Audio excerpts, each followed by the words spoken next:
El día de hoy, el tema que nos toca revisar o que me toca revisar es la primera convulsión en el adulto y básicamente el manejo que debemos hacer en emergencia.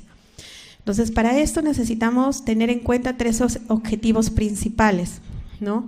El primero es saber reconocer si es una crisis o no, porque más adelante nos vamos a dar cuenta que existen diagnósticos diferenciales que pueden similar una crisis convulsiva no siéndola.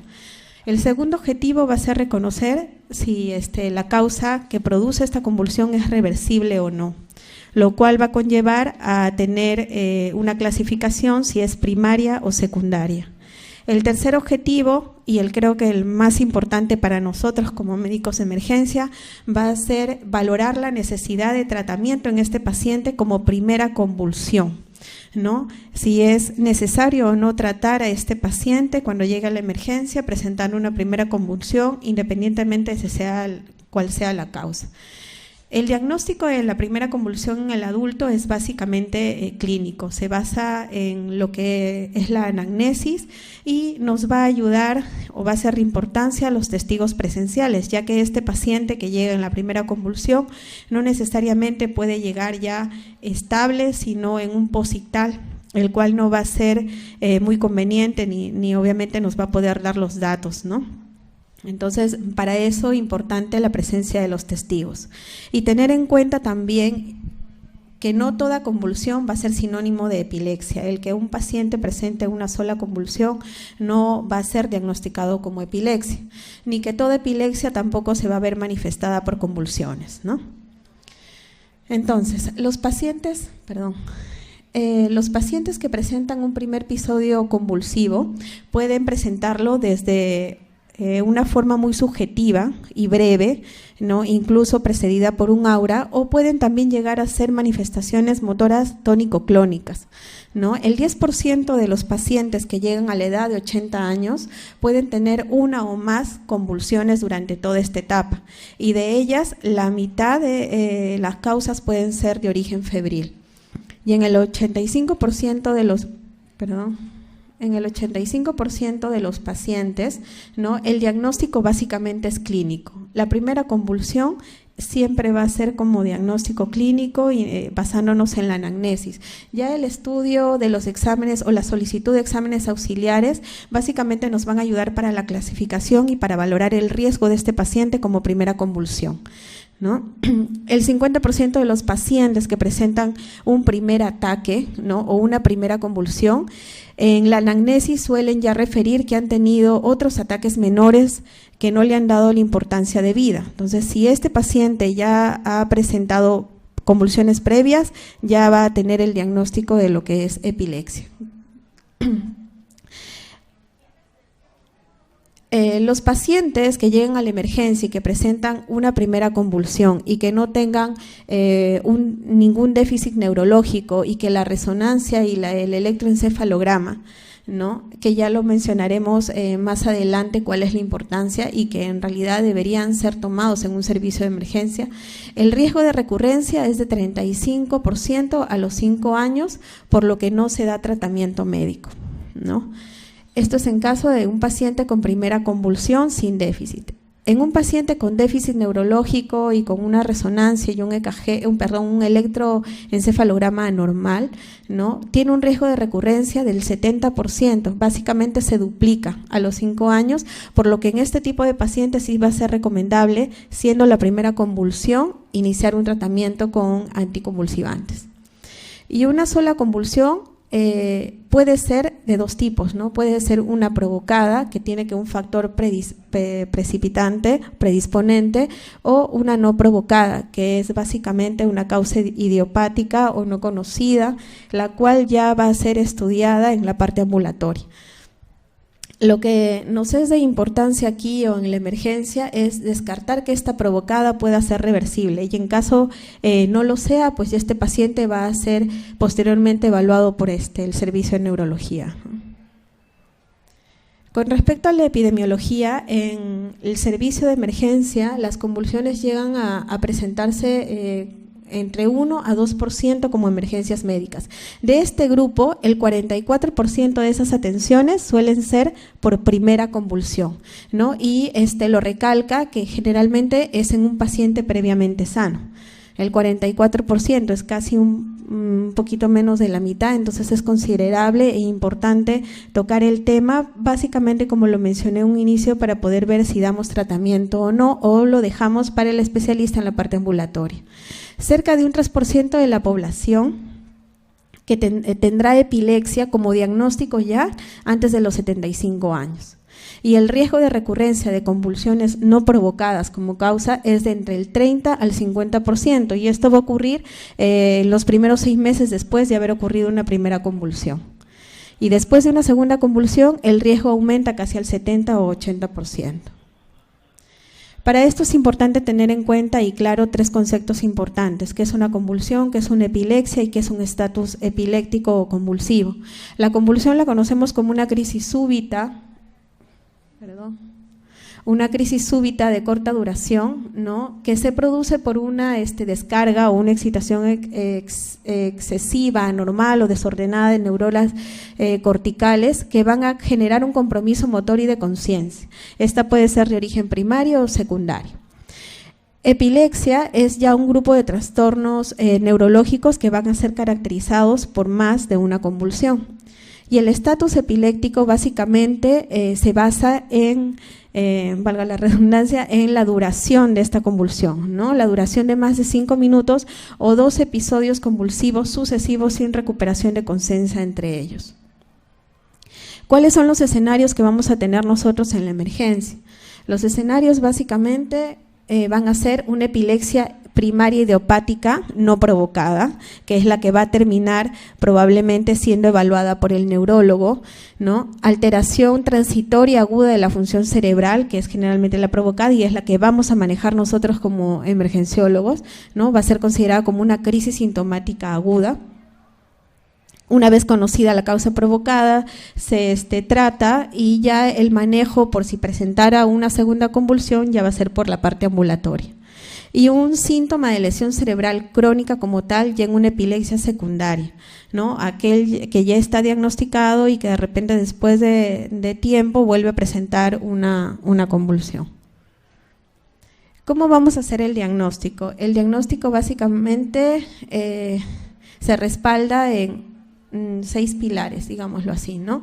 ¿Cómo es la descripción de la crisis, los factores predisponentes, síntomas durante la convulsión, la importancia de descartar si existe un fármaco que puede inducir la convulsión? Porque este paciente, si bien es cierto, mencionamos que su base es ser un paciente que no tiene comorbilidades cuando presenta una primera convulsión, hay un grupo también que tiene comorbilidades y que pueden ser la manifestación de alguna enfermedad y que utilice algún fármaco, ¿no?, que induzca a la convulsión y no necesariamente ser la patología primaria. Antecedentes y la historia familiar. Vamos a ir viendo cada uno de estos puntos. Con respecto a la anamnesis, lo más importante es tener una anamnesis muy dirigida y sobre todo tiene que ser precisa, ¿no? Como ya lo dijimos, si el paciente llega en el posictal, quien nos va a brindar los datos más importantes van a ser los testigos. Las circunstancias previas a la convulsión, si es que hubo un aura, no hubo un aura, ¿no? El comportamiento durante la crisis, la duración, las características e incluso hasta el posictal. Descartar si ha habido o ha presentado cuadros similares previos, incluyendo todo lo que son convulsiones febriles que haya presentado como antecedente en la infancia. Indagar sobre si hubo o no pérdida de conocimiento, porque no necesariamente, como ya lo mencioné en un inicio, no todas las convulsiones son tónicas o clónicas, son parciales o incluso son convulsiones breves de poca duración, que no necesariamente van a llevar a la pérdida de conciencia, ¿no? Y signos clínicos como tal, un paciente que llega con una mordedura de lengua o que de repente visualizaron que hubo espuma en la boca o que hubo relajación de esfínteres, ¿no? Los factores predisponentes o los que van a precipitar a esta convulsión también pueden ser el ejercicio extenuante, el hecho de luces intermitentes o también aquellos que, si bien es cierto, no se dan justo o previo a la crisis, pero que también pueden establecer una relación causal entre convulsión y factor, ¿no? Que puede ser el estrés, la fiebre, incluso periodos de menstruación, ¿no? En algunas mujeres puede presentarse y no siendo una convulsión epiléptica como tal, sino no convulsiva. Una deprivación del sueño también puede ser un factor precipitante. ¿Cuáles son los síntomas que vamos a tener en cuenta durante la convulsión o por qué es importante?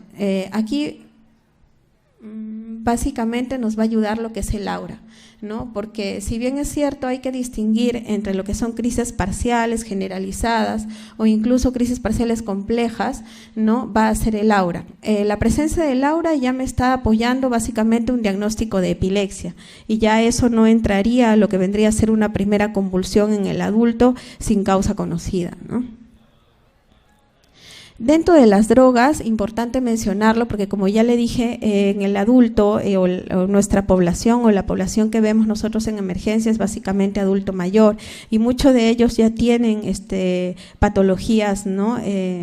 Crónicas, entonces son usuarios de varios fármacos los cuales pueden inducir a la convulsión y no necesariamente ser una convulsión primaria, ¿no? Entre ellos está el grupo de los antibióticos, las penicilinas, fluoroquinolonas, ¿no? Carbapenens, algunas cefalosporinas están registradas como la ceftriaxona o ceftazidima, antipsicóticos, ¿no? Clorpromacina, haloperidol, anestésicos como el propofol o el ceflorane o drogas también como la cicloposporina, ¿no? Dentro de los analgésicos, los que tenemos aquí y que son más usados aquí son el tramadol básicamente, ¿no? Y antidepresivos también van a ayudarnos a descartar de que esta no sea la causa de la primera convulsión que esté presentando el paciente. Con respecto a los antecedentes, básicamente son factores de riesgo para una convulsión, estos 5 puntos, ¿no? El traumatismo cráneoencefálico, accidentes cerebrovasculares, enfermedades de Alzheimer, infecciones del sistema nervioso central o el abuso de alcohol y drogas. Y dentro de lo que es la historia familiar, básicamente 2 tipos de epilepsias que van a ser diagnosticadas, las crisis de ausencia y las miclonías, ¿no? Como historia familiar. Entonces, hablábamos de convulsiones o primera causa de convulsión en el adulto, las provocadas y las no provocadas. En este caso, las provocadas o que hayan causas de convulsiones que no son básicamente epilépticas, como ya mencionamos, el concepto como tal es una descarga excesiva neuronal, ¿no? Desordenada. En este caso no es esta la causa, entonces tenemos que buscar las que están en esta diapositiva. Y generalmente en el adulto mayor lo que más se presenta con frecuencia son las alteraciones tóxico-metabólicas, ¿no? Entre ellas hipoglicemia, hiperglicemia, ¿no? Los casos de uremia, tenemos muchos pacientes con antecedente o patología renal, ¿no? O las hipoxias, alcoholismo, deprivación, que también podemos verlo, y los trastornos hidroelectrolíticos, básicamente como la hiponatremia, ¿no? Entre otros los trastornos motores, los trastornos del sueño, trastornos psicopsiquiátricos, y bueno, misceláneas entre ellos que puede haber una migraña o un accidente isquémico transitorio, incluso síncope, estos generalmente como diagnóstico ya diferencial. Y importante mencionar el hecho de ya las epilepsias secundarias como causas conocidas. En el adulto mayor básicamente son 3, accidentes cerebrovasculares, tumores cerebrales y la degeneración cerebral pueden presentarse como primera convulsión en el adulto, ¿no? Y deberíamos pensar en estas 3 patologías. ¿Cuáles son los criterios para poder realizar un ataque cerebral? No todo paciente que llegue como primera convulsión va a tener o a ver la necesidad de hacerle una tomografía. En quienes sí deberíamos hacer una tomografía o estamos obligados es en aquellos que tienen déficit neurológico focal. Acuérdense que ellos hacen una segunda convulsión o el riesgo aumenta hasta el 70%, ¿no? La persistencia a un nivel de conciencia alterado por más de haber diagnosticado o haber tratado una causa desencadenante, fiebre, ¿no? Esto generalmente, si bien es cierto, no es muy frecuente en adultos, pero sí en adultos mayores y en niños, ¿no? El traumatismo cráneoencefálico reciente, como ya lo mencionamos, cefaleas persistentes, ¿no? de características distintas a lo habitual, estamos en la obligación de hacer una tomografía. Neoplasias conocidas, esto básicamente si pensamos quizás en que la causa sea que haya una metástasis cerebral como diagnóstico y ya el seguimiento tendrá que ser en la parte ambulatoria, ¿no? Tratamiento anticoagulante también es importante y obligado a hacer una tomografía, y aquellos pacientes con sospecha de SIDA o infección de vía o de VIH conocida, ¿no? ¿Por qué? Por el riesgo también que tienen de hacer infecciones a nivel cerebral y esta ser una causa de una primera convulsión al adulto. Dentro de los exámenes auxiliares, y como ya lo dije, van a ser básicamente para apoyar con respecto a la clasificación de la convulsión y para ver el factor de riesgo, ¿no? En un inicio, o lo más importante para nosotros es la anamnesis, el resto es solo el 44% que nos va a ayudar en los exámenes auxiliares. Entre ellos tenemos lo que es laboratorio. No a todos tenemos por qué pedirle todo, ¿no? Si en un adulto mayor estamos sospechando quizás de algún trastorno hidroelectrolítico, pues básicamente sodio, potasio o cloro van a ser nuestra principal solicitud, ¿no? Pacientes que estén con alguna patología de fondo, que sea hepático o renal, también podríamos pedir una función hepática o renal, ¿no? En el caso de una prueba de embarazo, solo si hubiera la sospecha, no tenemos por qué pedir esto, hablo en un adulto joven, ¿no? Mujer fértil. Pruebas de orina y de sangre para detectar drogas, que tampoco no es uno de rutina, menos en la emergencia, pero sí está considerado para poder también hacerlo como examen auxiliar en una primera convulsión. Y el estudio del líquido de una punción lumbar, si es que fuera necesario realizar esta punción, también estamos en la obligación de mandar a estudiar, ¿no? Sobre todo por la sospecha de meningitis o encefalitis en aquellos pacientes que ya tienen SIDA o VIH diagnosticado. Y bueno, pero también previo a esto, con este tipo de pacientes, tener en cuenta lo de la tomografía, que ya vimos que está como obligación pedirlo también en la emergencia, ¿no? Un electrocardiograma para detectar básicamente arritmias. ¿Por qué esto? Porque hay cierto tipo de arritmias que pueden producir síncope y esto es un diagnóstico diferencial de una crisis convulsiva. El electroencefalograma, que si bien es cierto no hay una evidencia suficiente para recomendar lo que hay en una emergencia, sí es importancia que sí tengamos el instrumento, ¿no? Sobre todo, ¿por qué? Porque si el primer electroencefalograma es anormal o tiene patología, esto va a ser un factor predictivo para que esta convulsión vuelva a presentarse, ¿no? A diferencia de que si fuera negativo, si bien es cierto, no descarte el diagnóstico de epilepsia, pero ya este paciente no va a tener necesidad de quedarse en la emergencia para realizar estudios, sino ya poder ser enviado con toda la confianza y la salvedad a un consultorio de neurología, ¿no? Ya en la parte ambulatoria. La neuroimagen, que creo que es lo más importante, ¿no? Sobre todo TAC cerebral y resonancia. ¿En quiénes están indicados o recomendados? La TAC cerebral se recomienda en caso de sospecha de una lesión intracerebral, que sea esa la causa de la primera convulsión, obligado en pacientes con déficit neurológico focal, alteraciones en el estado mental, esto teniendo en consideración también que tengamos como diagnóstico diferencial que no sea un síndrome conversivo, ¿no? Y las coagulopatías. Y con respecto a la resonancia cerebral, esto se sugiere más en pacientes que ya están estables, quizás que han salido del posictal y que ya necesiten para estudio básicamente, ¿no? Se sugiere o se prefiere a una tomografía. ¿Por qué? Porque también da mayor sensibilidad para poder detectar lesiones más pequeñas o incluso defectos estructurales básicamente, ¿no? Como ya lo mencioné, el diagnóstico diferencial en una primera convulsión en el adulto es muy amplia, pero los más importantes son los que debemos pensar, son el síncope, porque existe un término como síncope convulsivo. El síncope convulsivo, si bien es cierto, se caracteriza también por tener movimientos tónicos, clónicos, sudoración, incluso hasta puede haber un aura, pero previa, pero son de muy corta duración, ¿no? Como su término lo define. La recuperación es rápida. El trastorno disociativo, básicamente los trastornos conversivos, ¿no? Las discinesias agudas y el síndrome extrapiramidal, sobre todo aquellos producidos por los neurolépticos. Los neurolépticos en el adulto mayor tienden a producir movimientos involuntarios que no necesariamente van a tener que ser la convulsión, sino el efecto del fármaco que está utilizando, ¿no?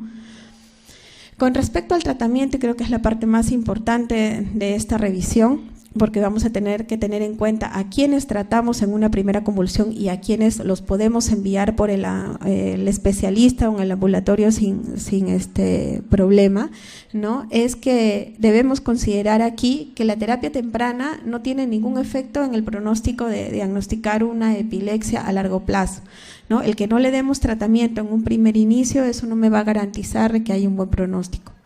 Y el tratamiento con los anticonvulsivantes o antipilépticos se recomienda generalmente en pacientes con alto riesgo de recurrencia.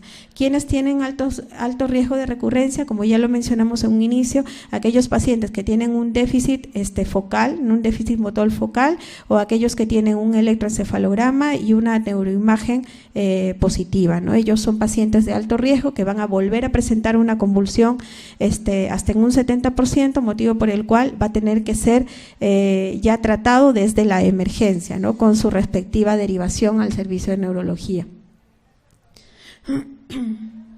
¿Cuál es el tratamiento para la primera convulsión en la emergencia? Los de primera línea son básicamente las benzodiazepinas, ¿no? Solo que utilizamos el diazepam y el midazolam en la dosis que muestran aquí en la diapositiva.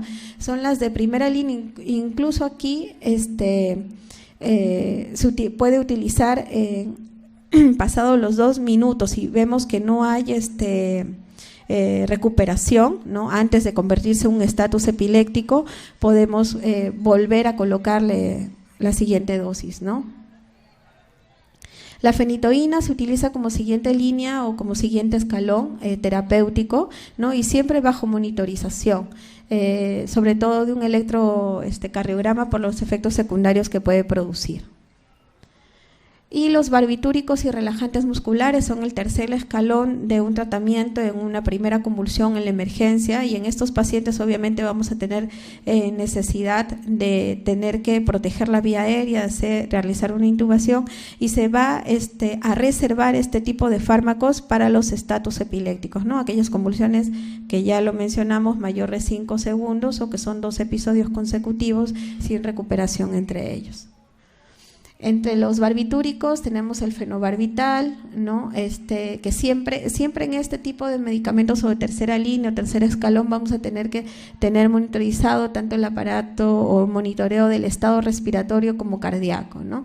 El fenobarbital en dosis de 20 miligramos por kilo, y el tiopental, que es una segunda opción con una mayor incidencia. El problema es en efectos cardiovasculares, ¿no? Por lo que sus metabolitos activos se degradan, incluyendo el pentobarbital. Los efectos inmunosupresivos sobre los neutrófilos y el clearance mucociliar también tiene una gran importancia aquí, por eso es que de primer inicio lo que utilizamos es el fenobarbital. El propofol también como compuesto fenólico también utilizamos en el caso de los estatus epilépticos, sobre todo porque tienen gran acción en los receptores GABA, ¿no? Y que tienen rápida metabolización, a diferencia del tiopental, el fenobarbital. No necesita un ajuste de dosis con un paciente que tenga insuficiencia hepática ni renal, ¿no? Y la dosis que utiliza como carga es de 5 miligramos por kilo de peso. Ya con el tratamiento anticonvulsivante bioral, que también lo podemos dar por la emergencia, porque no necesariamente el paciente va a llegar en el posictal, puede llegar refiriendo que tuvo una convulsión, ya lo refiere él o lo refiere también el testigo o acompañante. Y en este caso, en este tipo de pacientes como primera convulsión, también podemos nosotros ya dar el inicio, si así lo amerita, por vía oral, ¿no? Sobre todo si es el diagnóstico de una crisis generalizada, podemos utilizar ácido valproico, difenilidantoína, carbamazepina en las dosis indicadas, ¿no? Y en las crisis parciales, que son básicamente de primera elección, la carbamazepina, la gometrigina, topiromato, gabapentina, el valproato, incluido la fenitoína también, ¿no? En esta diapositiva, básicamente, de acuerdo a la crisis, cuáles son los fármacos vía oral que podemos dar de un inicio al alta en la emergencia, una vez diagnosticada y descartada que la causa no sea por un problema estructural. En el caso de las crisis generalizadas tónico-clónicas, el ácido valproico, ¿no? En las crisis focales, carbamazepina, en crisis de ausencia, ácido valproico, y las crisis mioclonales, ácido valproico. Como lo han visto, el tratamiento de la primera convulsión como vía oral, el primer tratamiento de línea como anticonvulsivante va a ser el valproato o ácido valproico. ¿Cuáles van a ser nuestros criterios de hospitalización? Así como también tuvimos criterios para poder tomar una tomografía, no todo paciente con convulsión va a requerir una tomografía. Los criterios de hospitalización son básicamente 5. El que la primera crisis convulsiva tenga un estatus posictal prolongado, ¿no? Que no haya recuperación de la conciencia como se espera, así se haya descausado una causa provocada.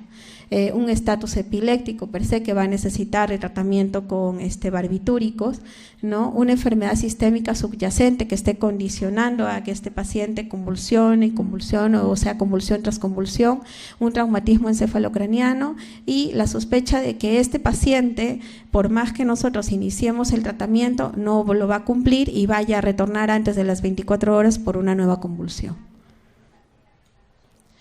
Y bueno, este es el algoritmo o la conclusión de lo que es un tratamiento de una primera convulsión en el adulto, cómo debemos manejarlo en la emergencia. Primero, definir si realmente es una crisis convulsiva, ¿no? Una vez que ya definimos que es una crisis convulsiva, ¿no?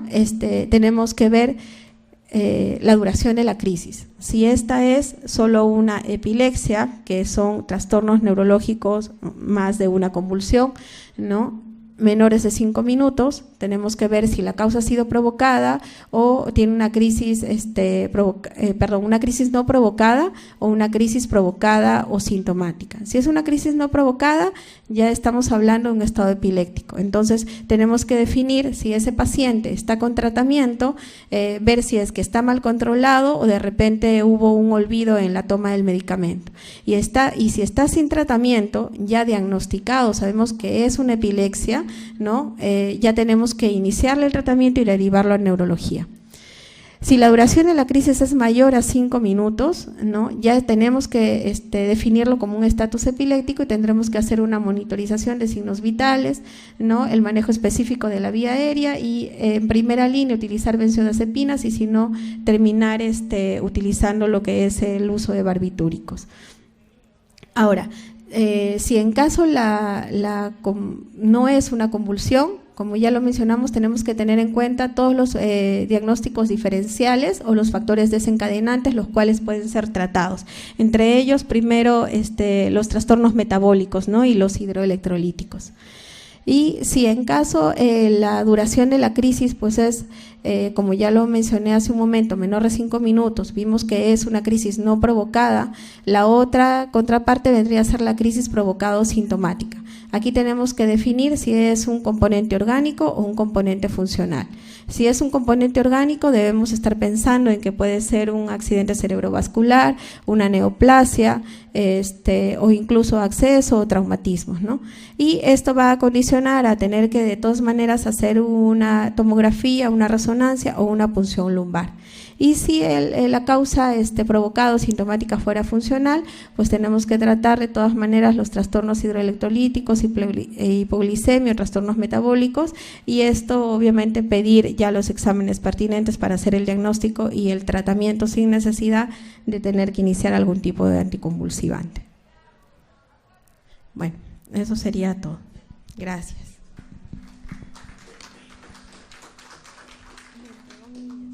Gracias, doctora Margarita, por su exposición. Más bien le pedimos las disculpas correspondientes por los imprevistos que hemos tenido el día de hoy. Disculpe usted. Para continuar…